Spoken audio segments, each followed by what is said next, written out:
राजनीति में मौसम से भी कई गुना तेजी से परिवर्तन होते हैं और जितनी जल्दी नेताओं के सिद्धांत बदल जाते हैं उतनी जल्दी तो गिरगिट भी रंग नहीं बदलता।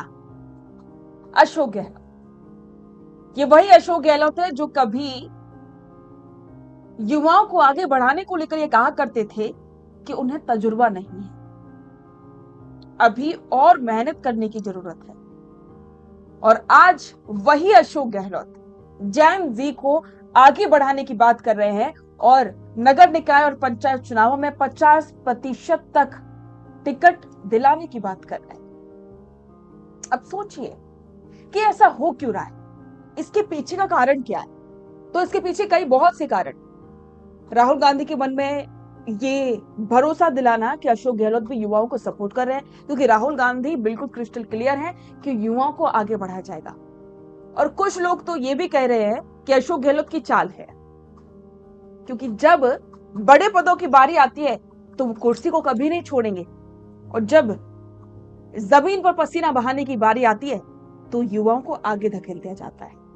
अब इस बात का कंपैरिजन सचिन पायलट के टाइम से होने लगा है। लोग सवाल कर रहे हैं कि जब सचिन पायलट को आगे बढ़ाने की बारी आई थी, क्योंकि मेहनत उन्होंने की थी, उनकी वजह से 2018 में सरकार सत्ता में आई थी कांग्रेस की, तब अशोक गहलोत ऐसी ऐसी चालें चल बैठे कि सचिन पायलट को आखिरकार हार माननी पड़ी और उन्होंने भी पार्टी की मर्यादा का ध्यान रखते हुए अपने पांव पीछे कर दिए।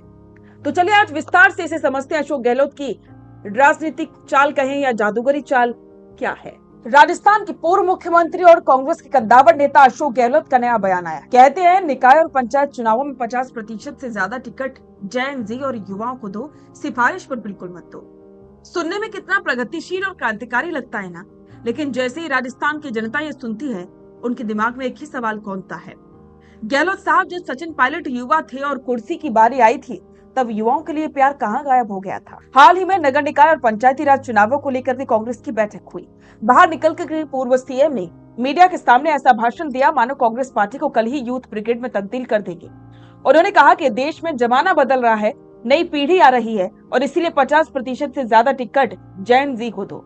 साथ में यह भी जोड़ दिया गया कि किसी भी सिफारिश पर मत दो, मैं खुद भी सिफारिश करूं तो फाड़ करके फेंक देना। क्या आदर्शवादी सोच है। लेकिन सवाल उठता है कि जिस नेता ने 25 साल तक राजस्थान कांग्रेस की राजनीति में किसी दूसरे युवा नेता को पनपने तक नहीं दिया, आज उन्हें अचानक से जैन जी और टिकट मेरिट की याद कैसे आ गई। इतिहास गवाह है कि 2013-2018 तक सचिन पायलट ने राजस्थान की सड़कों पर धूल फांकी, प्रदेश अध्यक्ष रहकर पार्टी को 21 सीटों से खींच करके सत्ता की दहलीज पर पहुंचाया। तब वो युवा चेहरा थे, ऊर्जावान थे, लेकिन जैसे ही मुख्यमंत्री चुनने की बारी आई, सीनियरिटी का ऐसा ढोल पीटा गया कि युवा पायलट को दरकिनार करके कुर्सी पर गहलोत साहब बैठ गए और हक मांगा गया तो बदले में क्या मिला?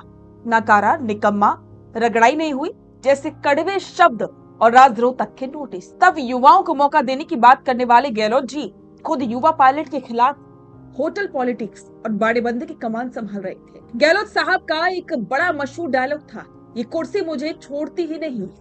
साल 2022 याद कीजिए, जब हाईकमान उन्हें कांग्रेस का राष्ट्रीय अध्यक्ष बनाना चाहता था ताकि राजस्थान में सत्ता का ट्रांसफर युवा नेतृत्व यानी कि पायलट को हो सके। लेकिन हुआ क्या?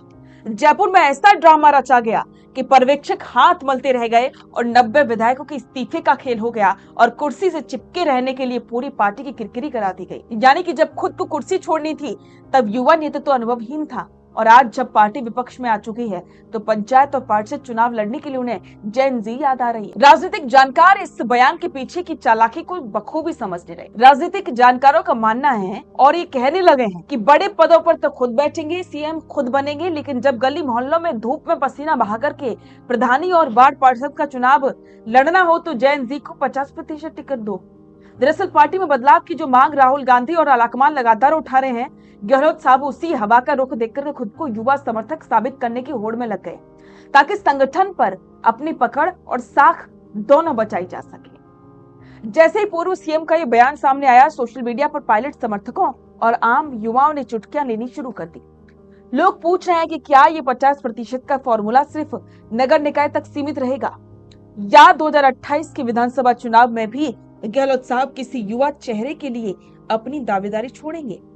जब बात अपने बेटों, करीबी बुजुर्ग, नेताओं और वफादारों की आती है तब तो सिफारिशें चलती हैं, लेकिन अब कार्यकर्ताओं को नसीहत दी जा रही है कि सिफारिश मत लाओ। तो क्या गहलोत साहब का ये जेन जी प्रेम सच में युवाओं को आगे बढ़ाने की नीयत है, या फिर ये सिर्फ एक नया सियासी जुमला?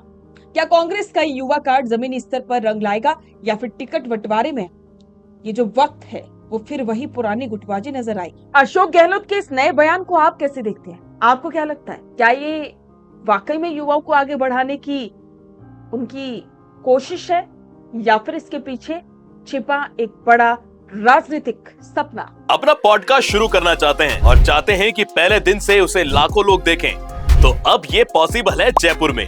जयपुर का सबसे तेजी से बढ़ता हुआ digital news channel the fact India आपके पॉडकास्ट को वर्ल्ड क्लास बनाने के लिए जयपुर के बीचों बीच श्यामनगर में लाया है world class podcast setup, green screen setup, उसे शूट करने के लिए best state of the art facilities, editor से लेके लाखों फॉलोअर्स और करोड़ों वाली रील्स वाला यूट्यूब चैनल, और ये सब आपको एक ही जगह पर मिलने वाला है। तो पूरी जानकारी के लिए आज ही व्हाट्सएप कीजिए इस नंबर पर।